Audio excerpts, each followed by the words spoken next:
네, 두 번째 소식입니다. 최근에 이 코스닥 상장사인 한국테크놀로지가 이 최대 주주의 자리에 공백이 생겼다는데요.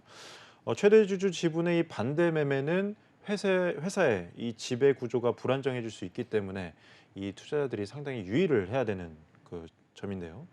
최대 주주 자리가 이렇게 비게 된 이유, 어떤 이유인가요? 네, 모회사의 보유 지분이 연이어 반대 매매를 당했기 때문입니다. 이 모회사 한국이노베이션이 운영 자금을 빌리면서 담보로 제공했던 한국테크놀로지의 주식 가치가 담보 비율 아래로 떨어졌습니다. 그리고 지난달 18일 200만 주가 반대 매매됐는데요. 네. 이 때문에 한국이노베이션의 보유 주식은 409만 741주에서 209만 741주로 줄었습니다. 지분율 역시 2.6%에서 1.33%로 축소됐고 또 최대 주주 지위를 상실했습니다. 이 때문에 지배 구조가 불안정하다는 지적이 나오고 있습니다. 네. 한마디로 이 반대 매매로 인해서 이 기업의 경영권 그리고 경영 구조에 상당한 영향을 미쳤다라는 건데 이 반대 매매에 대한 이 정확한 설명도 필요할 것 같은데 어떤 개념이죠? 네, 반대 매매는 주식이나 선물, 옵션 등을 미수나 신용거래 후에 과도한 하락이 발생했을 때 이뤄지게 되는데요. 네. 이때 증권사가 고객의 동의 없이 임의로 처분하는 걸 말합니다. 이 반대 매매가 이뤄질 때 필요한 추가 담보 금액을 전일 종가에서 각 증권사가 정한 반대 매매 매도 기준 비율의 금액으로 나누게 됩니다. 반대 매매 수량은 여기에 맞춰서 산정됩니다. 그렇다면 이 한국 이노베이션의 지분율이 1.33%까지 떨어진 거면 네. 상당히 이 지분율이 많이 떨어진 건데 네. 원래 지분율은 어느 정도 됐습니까? 네, 한국이노베이션의 지분율은 지난해 9월 말 기준으로 20.31%에 달했습니다. 네. 불과 넉 달 만에 19%포인트 가까이 급감한 겁니다.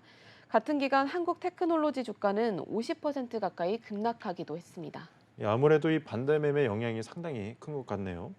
근데 이 반대 매매가 지난달에 여러 번 이 수차례 일어나기도 했다는데 이 일어난 흐름은 또 어떻게 되죠? 네, 반대 매매는 지난달만 해도 여러 번 일어났는데요. 이 지난달 5일부터 12일까지 네번의 반대 매매가 실행됐습니다. 그 결과 한국이노베이션이 보유한 총 1,030만 709한 주가 이 매도가 됐는데 또 지난달 2일부터 4일까지 3일간 총 205만 주가 반대 매매됐습니다. 네. 두 달 전부터 반대 매매가 계속되면서 10%대를 넘었던 보유 지분은 1%대로 줄어들었습니다. 이런 상황에서 이 반대 매매가 이 추가로 일어나면 이 회사 입장 그리고 대주주 입장에서 상당히 불리할 것 같은데 이 앞으로도 그럼 또 반대 매매가 또 나올 가능성이 있나요? 네, 바로 문제가 되는 부분이 이 점입니다. 네. 앞으로도 반대 매매가 진행될 수 있다는 건데요. 현재 한국이노베이션과 종속회사인 대우조선해양건설은 상상인저축은행과 상상인플러스에 한국테크놀로지 지분 209만 741주를 담보로 약 130억 원을 차입한 상태입니다. 담보 설정 금액은 168억 9,870만 원입니다. 전날 종가 기준으로 360억 원을 기준으로 잡았을 때 209만여 주의 담보 가치는 7억 5,200만 원으로 대출금을 밑돌기 때문에 추가 반대 매매 가능성도 배제할 수 없습니다. 또 이와 관련해서 한국테크놀로지 관계자는 최대 주주가 담보를 계약한 사항인 만큼 추가로 반대 매매가 나올 가능성이 있지만 정확한 내용은 확인해 줄 수 없다고 말했습니다. 한국 테크놀로지의 이 실적이 부진하면서 이 주가 하락세를 맞고 있다라는 또 의견도 있는데 네. 현재 실적은 또 어떻게 되나요? 네, 한국테크놀로지는 샤오미 스마트폰 유통과 전장 제품 사업을 진행하고 있습니다. 네. 지난해 3분기 누적 연결 기준 영업 손실은 106억 9,874만 원으로 전년 대비 적자 전환했는데요. 네. 적자 폭이 커지면서 지난해 3분기 기준 자본 잠식률은 46.6%입니다. 코스닥 시장에선 최근 사업년도 말에 자본 잠식률이 50% 이상이면 관리 종목으로 지정되게 되는데요. 관리 종목 지정 후에 사업년도 말 이런 자본 잠식률이 50% 이상일 경우에는 상장 폐지 대상이 되기도 합니다. 상당히 지금 시급한 상황인데 네. 이 한국 테크놀로지가 이 대책 마련을 좀 서둘러서 해야 될 것 같습니다. 근데 밝힌 대안이 좀 있나요?